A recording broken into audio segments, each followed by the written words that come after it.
Welcome to the Mission Advancement Podcast, where we talk about the importance of human connection, generosity, and leadership so that mission-minded leaders will be inspired to learn and grow. Well, welcome everybody. Today, I'm here with two guests, Steve Bult, head of school at Wheaton Academy and Mission Advancement former client and fan. Welcome, Steve. Thank you. And Dr. Jeff Williams, head of school at Trinity Christian Academy here in the Dallas area. Welcome, Jeff. Thank you. It's an honor to be here. Thank you. So it's fun to be here with two very well-known heads of school in the private Christian school world. And you guys are friends. So let's just say that quickly. Yes. Yeah, absolutely. Good friends, right, Jeff? Absolutely. Great yes. friends. So I think my role today might be to kind of keep us on track. Give it your best shot. Minimize the banter. I know you guys like to have fun together, and this is going to be a great conversation. Mm-hmm. But Jeff, we're thrilled to have you here with us today live and to kind of join our Mission Advancement podcast conversation about generosity and about leadership and your journey as a leader in this space. So why don't we start by just giving listeners a little bit of background on you and professionally, kind of what led you to your current role? Well, I'm a graduate of Trinity Christian Academy, which is of great interest in that it was transformational for me. It was an amazing experience. I went on to Baylor University and really was going to pursue business, then found the Lord leading me to work with students in Christian camping. Ended up getting my master's from Denver Seminary in marriage and family counseling, and just felt that my heart was leading me towards working with people and working with people to help them understand what God's called them to do. After Denver Seminary, ended up getting my doctorate from the University of Houston, where I served on staff at a school and fell in love with just the Christian school movement, what the Christian school is all about. And so was in Houston for 20 years, then went to the Atlanta area for 5 years, and then got the call from Trinity Christian Academy and was incredibly honored to come back and serve there and lead the school in such a way that we would fulfill our mission at the highest level. Your alma mater. It is. Yeah, that's exciting. And how long have you been in the head of school role? So at TCA, this is my fourth year, my fourth year there. But I've been ahead for over 20, so it's been a great experience. Amazing. All right. Well, I know we're going to focus a lot today on mission alignment. We have some kind of topics you're passionate about. And Steve, you guys have a lot of history and knowledge of each other as peers. So why don't you kind of kick us off with some leading questions? Yeah, well, it'll be hard to talk seriously because we joke around so much together. But you and I have traveled around to so many Christian schools and other organizations, all of who have a mission of some sort. And I'm curious as to what Trinity's mission is like and how vibrant it is. How much does it really matter to your constituency? Yeah, thanks, Steve. The mission is pivotal. To me, I tell a lot of my folks, the mission keeps us from overpromising and underdelivering. But the mission also keeps you laser focused on what you've been called to do and what God's called the school to do.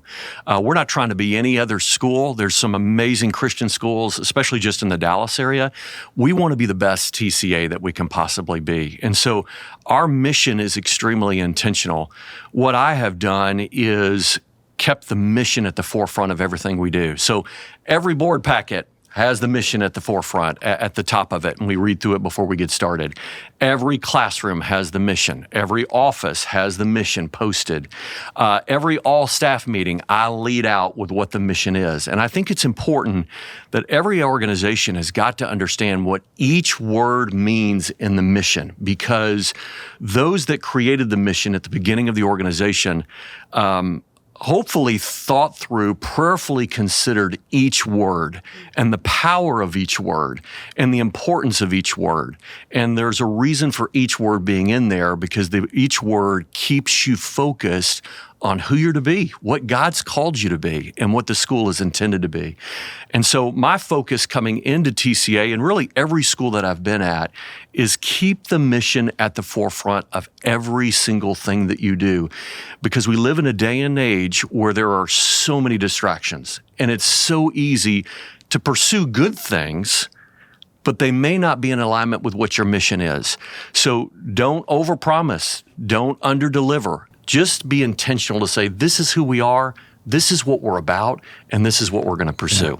Yeah. Well, if you could share TCA's mission with us for a moment, and I know as heads of school, we probably have elastic versions of how we share. We could talk 2 hours, we could talk 5 minutes, but I think it's important to hear every word matters. You bet. So can you share the mission with us, and then what does each word mean to people at TCA? Yeah. We are a co-educational Christian school devoted to integrating biblical faith and learning. We want to develop the whole child for the glory of God so that they will grow in the grace and the knowledge of Jesus Christ and be faithful disciples. Personally, I feel like everyone on your staff should have that memorized, that they should be able to repeat that anytime they interact with anybody, whether they're a current stakeholder, a guest, a friend on campus. To me, I think what's important is we're a co-educational Christian school. We're not a church. We're not we're not Young Life. We're not, all those things are wonderful, but that's not who we are. We are a co-educational Christian school. We offer a demanding college preparatory education to integrate biblical faith and learning. That's key. 2 + 2 doesn't equal Jesus at TCA, but we want to integrate biblical faith with the learning component. And then we want to develop the whole child. Some kids are called to be great scientists. Some kids are great to be on the stage. Some kids are called to be athletes. But we want to develop the whole child ultimately for God's glory, not for man's glory. We want them to grow in the grace and knowledge of Jesus Christ. God's word is absolute truth. That's going to be the foundation of everything we do. And then we want them to be faithful disciples. I mean, ultimately, we can't force it. We don't want to stuff it down their throats, but we want to live it out so ultimately they will cross the stage, get a diploma, get a Bible, and hopefully live their life to be a faithful disciple from that point forward. You know, to carry out a mission, it seems like it's not just you or me. I mean, we need every faculty and staff member to really believe in that mission to their toes, right? They have to feel it, believe in it. So for us, we need to make sure that we hire to the mission. What does that look like when you are thinking about selecting an individual? What does it look like when you say, oh, they are aligned with our mission? And maybe, is there an example you can think of where you said, well, they're a great person, would be a great teacher, but they're just not aligned with TCA's mission? This is a pivotal question in everything that we do. So I have my folks basically determine who is the employee that they would like to bring.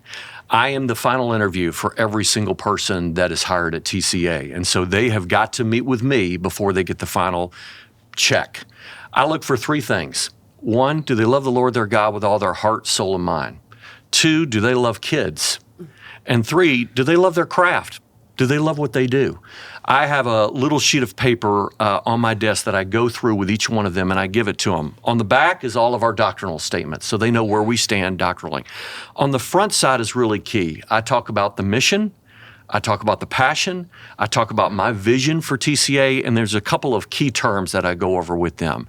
So I go through the mission word by word so they know exactly what I mean by each of the words that I go through. We have a passion statement that I brought to TCA. We go through that. We want every student to have a personal growing relationship with Jesus Christ. That's our passion.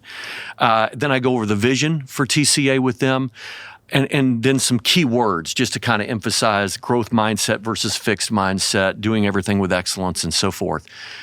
But that time is really pivotal for me because I really want to drill down, what's their journey been like? This is who we are, because they're looking at us just as much as we are looking at them. What's their faith journey? Tell me about their journey in life. And so I want to dig into that. Right. If you don't have a compelling mission that drives who you select to be with kids for 6-7 hours a day, then it's kind of wishy-washy when you're looking to hire teachers. Our mission at Wheaton Academy is to nurture growth in students through relationships, excellence, and service. So 3 big components. Relationships, got to know that teachers love kids, that they're very skilled at relating to their colleagues and that they're good at relating to parents. Relationships are paramount. And then excellence. I think God expects unapologetic excellence for us in every area. As Christians, we ought to be really good at things because it gives us influence. And then service. We want people who we know will go the extra mile, the paint around the corner, whatever it is that you might say. But relationships, excellence, and service gives us a great paradigm as far as who we select to be a part of Wheaton Academy. Have you ever had a time where you can think of a great opportunity came your way, came the direction of TCA, whether it was a program, whether maybe it was a one-day opportunity for students that looked pretty glitzy, but as you step back, you said, I'm not sure that's going to align with our mission? Several. Okay. Unfortunately.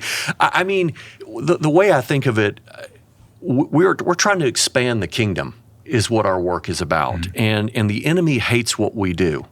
So there's always going to be glitzy things. I mean, if the enemy came down Addison Road in a red cape and a pitchfork, that'd be so much easier to deal with. It's going to be subtle. It's going to be something that I find often is in a pretty package, and the immediate reaction to it might be, oh, this is going to make TCA look great. This is really going to be a good thing. And I think that's where, as the leader of the school, the CEO, the head of school, it is paramount that you are on your knees and constantly asking for wisdom. Lord, is this what's best in coming alongside of us and our mission to fulfill it at the highest level? And that's where I think the leader has got to have a tremendous amount of humility to think that I would personally love for this to be at our school, but I'm not sure this is what's best for all of us. I've even had situations where I thought it was good. We moved forward with that, and as time went on, I began to realize this may not be best for our community. And therefore, that's hard because the easy route to take would be just to let it go and let it happen, and then I'll ask for forgiveness later. I've had to make a difficult decision where I've had to realize in the midst of it moving forward, this isn't right for us. We can't do this. And I'm probably going to get significant retaliation for making this decision now. My thought has always been I try to make the right decision, and if I don't, then just make the next right decision. And be willing to humble yourself in the sight of the Lord and just say, Lord, this isn't right. Now, I don't like to make decisions in isolation. I think it's really, really important, your team, who you have surrounded, your board, to bounce ideas off, but you realize you carry the weight in the decision. And so if something that appears great, I want to pray for great wisdom and discernment and knowledge and understanding to say, Lord, is this of you? Would this be what's best for TCA regardless of my own agenda? The board hires me to make good decisions. And so I feel great responsibility for that. And I want to make the best decision I can. In order to do that, I need the most facts I can get. I need consultation. I need prayer. And then you make the best decision and you move forward with that. Yeah. I want to insert a question here for both of you because I've never been in your seats leading a school. I've been a parent, and I certainly have observed with a lot of clients in that space just the pressure and I don't know what else to say, the thick skin, I guess, that must be required, particularly in your role. Because let's be honest, like parents can be difficult. During COVID, I mean, you guys were the people that I felt for the most, I think, because nobody could agree. And there was not an answer that was going to make everybody happy with a number of decisions, right, that you were making. So I'm curious just the uniqueness of a role at a K-12 school with the parent population as a constituent, right, as a customer that you have to serve, how you kind of navigate the reality of never being able to please everybody, and yet in the face of hard decisions, knowing that you're going to get feedback, backlash. I don't know what that looks like specifically, but how do you navigate that reality, either of you? I just do whatever Steve does. That's a great mantra. Great mantra. Well, it's a great question, and it's a big question because oftentimes we are confronted with situations, sometimes situations we didn't have anything to do with creating, but we're asked really to give the best possible solution. And I have a couple things I've received either from Scripture or from mentors that help guide me in challenging decisions. I mean, the pandemic was one. You try to forget it. We can't forget 2020, right? And there were so many situations there where I had to, first of all, think about the mission. Okay, how does this align with Wheaton Academy's mission? But then another good question is, what do I want to be blamed for? What do I want to be blamed for? Will I be blamed for sticking to the mission above and beyond? Or we know that in situations like we're in leadership, we're going to be fairly or unfairly accused of certain things. And Proverbs 26 verse 2 says, "A curse without cause will not stick." So in other words, people will maybe curse us at times, but if there's no cause to it, it's not going to stick. It's not going to have lasting impact. And I think you also need to have a certain group around you that can allow you to bounce ideas off. Hey, if we go this direction, what are the unintended consequences? If we go this direction, what might happen in this case? And never walk down dark alleys alone. I think that's so important. If you're going to make tough decisions, make sure you do so in collaboration with a team. Those are some things that that's good. I think there's some basic principles. One is you're dealing with people's two most prized possessions, their kids and their money. There is no way you're going to please everybody with that. When you're dealing with their most prized possessions, there's a lot of emotion in that. And what I find as a leader is really, really key is realizing, who am I serving? I am serving them as customers and stakeholders, but ultimately I serve the Lord. I mean, He is my ultimate one that I'm called to respond to.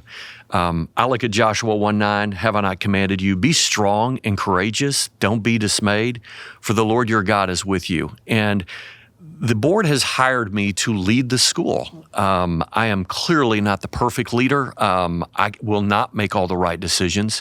Perfection is the enemy of excellence, is what a mentor friend of mine shared with me long ago. So I'm not going to make the perfect decision every single time, but I want to strive to make the best decision to fulfill the mission at the highest level. How do you get thick skin? I don't know. I don't think I necessarily have thick skin because I care deeply about what we do.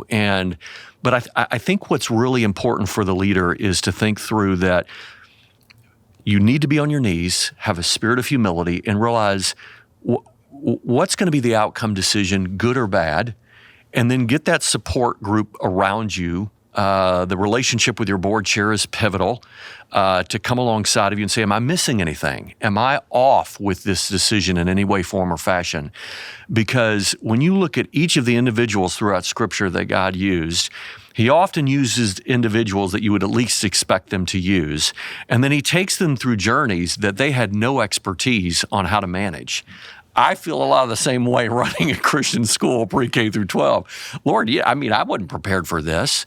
But I think if you have the right heart posture, then that's when the Lord will take care of you, regardless of your decision. I think what you just said, the right heart posture, is so important. I think if people, even under the most challenging situations, if they know that you care, if they can see it in your eyes, if they can see it in your body language, if they know that you recognize this is a really challenging situation and you recognize that they are maybe in a really distressful circumstance, but there's an understanding, there's empathy, that goes a long way. And sometime as leaders, I think when there's a challenging situation, We can run from conflict, try to avoid certain people. And I think it's always best when we know there are people frustrated to go to the fire, to go to them. Maybe even if it's appropriate, put your arm around them and say, hey, this is tough. Can we talk?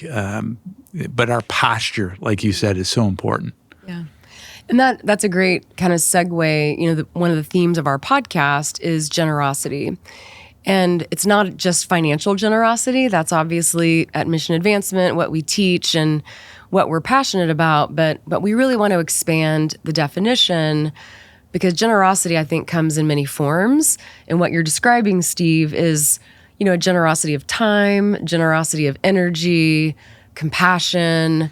So in your leadership, Jeff, I'm curious kind of how generosity plays a role. And it could be financial. Obviously, at the school, you all raise money. But how does generosity show up for you? Personally, the mindset of moving towards people, I think, is one of the most generous things we can do. I mean, we're called to be in relationship. I mean, you look at the book of Genesis, the first chapter talks about all these things that are good. What's the first thing that's not good? Man is out of relationship. Man was alone. We're called to be in relationship with one another. And I find what's so unfortunate is in the world we live in, people that are upset or hurt or wounded have a tendency to move away from each other, not towards each other.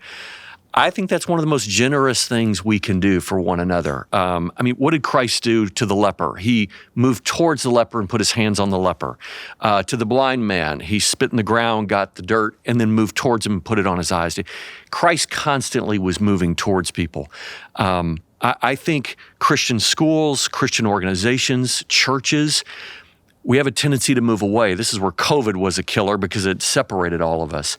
For me, I find I am so blessed when a parent stops in carpool and says, I'm praying for you. I'm here for you. Thank you for the great job you're doing. I get a letter from an individual. Someone calls me out of the blue. Hey, can I take you to lunch? I just would love to encourage you today. Those are some of the most generous moves that I experience. You're right. We need to raise money. We've got things like that we need to do. But the key to raising money is relationship funding first. I mean, friendship raising is what I like to think of it as. If the relationship is not there, then it's going to be difficult to raise money. Focus on moving towards people to build the relationship, to build the friendship, the generosity in that relationship. Then the Lord will bless you even abundantly from there in other ways. But for me, I think to move towards people is often what gets CEOs in trouble because they don't do it. They have a tendency to stay in their office. They have a tendency to pull back, or they're fearful of what the response will be if I move towards somebody.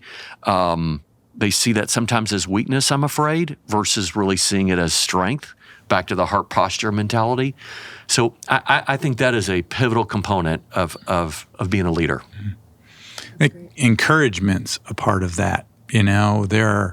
I had a friend once who said, if you think or see something done very well and you don't share that with the person that you're observing, it's actually a sin of omission. We're missing a great opportunity. And I think whether it's a text, whether it's words of affirmation, whether it's a phone call, parents are dying for any sort of encouragement. Students are, our colleagues are, and encouragement really means to prompt a person to act with courage.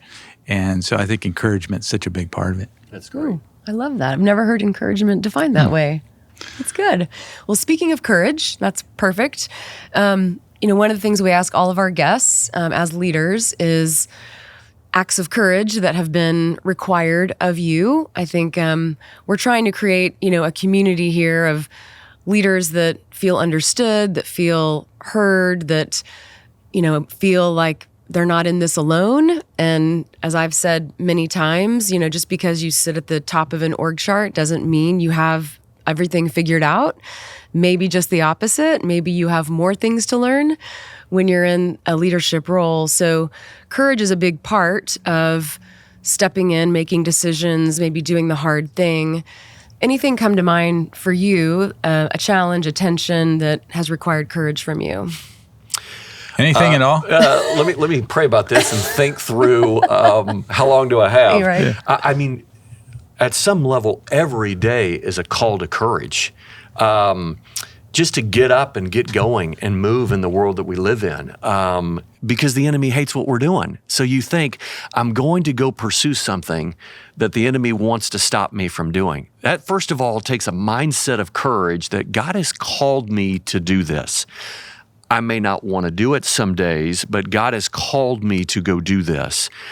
And I go back to Joshua 1:9, have I not commanded you? He's commanding us to be strong and courageous, to engage, to move forward. Sometimes just taking one step in front of the other is courageous in itself right there. I've had to do difficult things. I really struggle releasing a student or releasing a staff member. That grieves my heart deeply because I feel I have failed at some level. But there are times when I'm required to make that decision for the betterment of the organization. I don't really want to go have that conversation. I really don't. But I think deep down inside, that's where I'm like, Lord, I need courage to go have this conversation. Help me do it in love, but also help me do it for the betterment of the organization, but for the integrity and the well-being of the individual that I'm having the conversation with. Give me courage to do this, not out of my own spirit, but out of love and out of your spirit. Those are things that require and demand great courage moving forward, to be able to make the hard decision when you know it's not going to be received well by some. Or then again, it may be received well by a lot, but that doesn't take as much energy because you know, wow, they're all going to love this and they're going to think I'm great. Our days are filled far more with maintenance than magnificence. And I think leaders love the magnificent moments of celebration. Our days are far more maintenance than they are than the magnificence. And you just have to be willing to realize I'm putting in the maintenance here. At some level, I'm a runner. I love to run. I do marathons. I often find that life is a lot like a marathon. It's not a sprint. There's moments in the marathons that you think, I am going to kill this and maybe win because I'm so fast. Then there's other moments that you're like, Lord, come quickly. I've got nothing left for this. Then you hit the wall at 18 miles and you think, you got to be kidding. I got 8.2 left to go. Then you get through that and you begin to realize, okay, maybe I might be able to make it. Okay, maybe I might be here. Then you begin to think about all the training that I've put in to prepare me for this moment. And then you cross the line and you realize we did it. We did it. And a lot of life is just the marathon mentality of, Lord, give me courage for each mile, for each step to do what you've called me to do. That's awesome. How many marathons have you run? I have done 22. That's impressive. 22 marathons. Did they get easier? I did one, and that's all I needed to do. That was it. No, I ran Boston in 2013 when the bomb went off. And so that was I think I'm going to begin to kind of wrap it up here pretty soon because that was a traumatic event, unfortunately. But marathons they keep my mind going, something for me to focus on. Well, I'm living vicariously through you. Thank you. Yeah. Thank you. That's awesome. Well, gentlemen, it's been a pleasure to have you both today. I wish we could have another couple hours to chat, and maybe we'll have another episode in the future. But thank you for what you do for the students at Trinity Christian Academy, at Wheaton Academy. You guys are pivotal leaders to many families who value the education their kids are getting. So as a parent myself of a graduate of a Christian school, thank you for stepping into those roles and for being our guest at the Mission Advancement Podcast today. So thanks for listening, and we'll see you next time.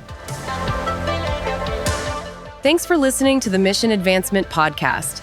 Make sure to like and subscribe on your favorite podcast app so you'll be notified of future episodes. You can also find out more info at missionadvancement.com or on social channels. Thanks again for listening.